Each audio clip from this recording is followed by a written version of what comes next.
Hello and welcome back to Spill the Stardust, where we uncover the truth behind the glam.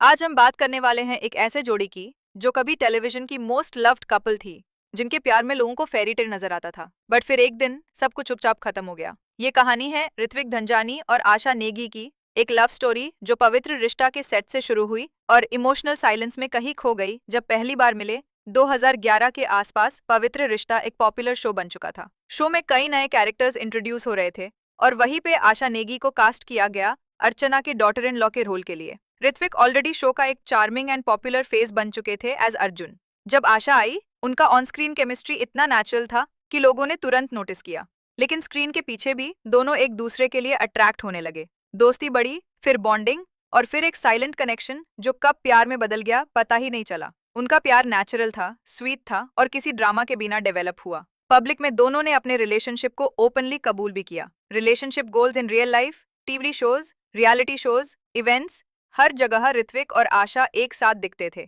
उन्होंने नच बलिए में भी participate किया, जहां उनकी केमिस्ट्री और कोऑर्डिनेशन ने सबका दिल जीत लिया। जितना लोग उनका डांस पसंद करते थे, उससे कहीं ज्यादा लोग उनका रिश्ता एडमायर करते थे। Cute moments, supportive bonding, Goofy posts, लोग कहते थे ये दोनों कपल गोल्स हैं। पर जब हर चीज परफेक्ट लगती है, वहीं से हार्ट ब्रेक के चांसेस सबसे ज्यादा होते हैं। प्रॉब्लम्स शुरू कब हुई? जैसे जैसे वक्त गुजारता गया, उनकी प्रायोरिटीज बदलने लगी, करियर की डायरेक्शन अलग होने लगी। आशा एक सिंपल एंड लो की लाइफ चाह रही थी, जबकि ऋत्विक थोड़ा एक्सपेरिमेंटल बनना चाहते थे। उन्होंने एक बोल्ड वेब सीरीज साइन की, जहां उनका रोल पहली बार काफी हटके था।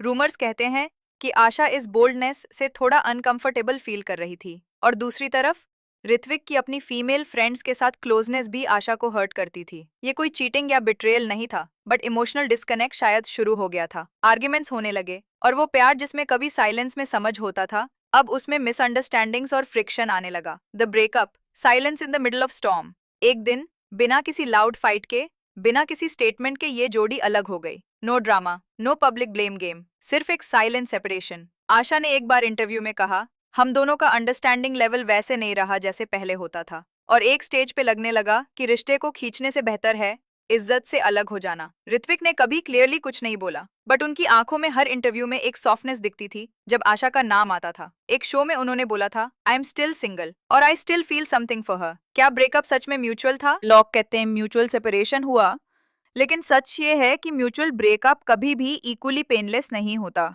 किसी एक के लिए वो सिर्फ डिसीजन होता है, लेकिन दूसरे के लिए एक इमोशनल अर्थक्वेक। शायद आशा ने मूव ऑन करना चाहा, शायद ऋत्विक अब तक रेडी नहीं हुए, या शायद दोनों ने एक दूसरे के बेहतर फ्यूचर के लिए ये सैक्रिफाइस किया। आज भी दोनों एक दूसरे को फॉलो करते हैं, हर साल बर्थडे पे विश करते हैं, लेकिन उसके पीछे क्या इमोशंस होते हैं सिर्फ वो ही जानते हैं। क्या ये लव स्टोरी वापस जुड़ सकती है? फैंस आज भी पूछते हैं, क्या ये दोनों वापस साथ आ सकते हैं?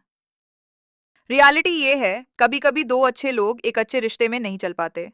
ऋत्विक और आशा ने एक दूसरे को ब्लेम नहीं किया, ना पब्लिकली इंसल्ट किया, सिर्फ साइलेंस चूज किया।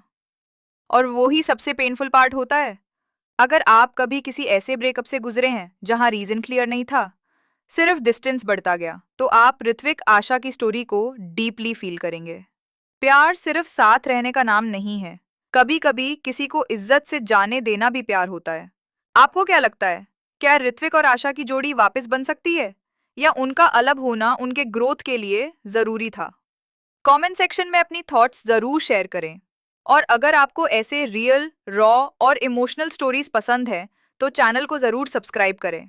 नेक्स्ट वीडियो में मिलते हैं एक और ग्लैमरस वर्ल्ड के हिडन रियलिटी के साथ।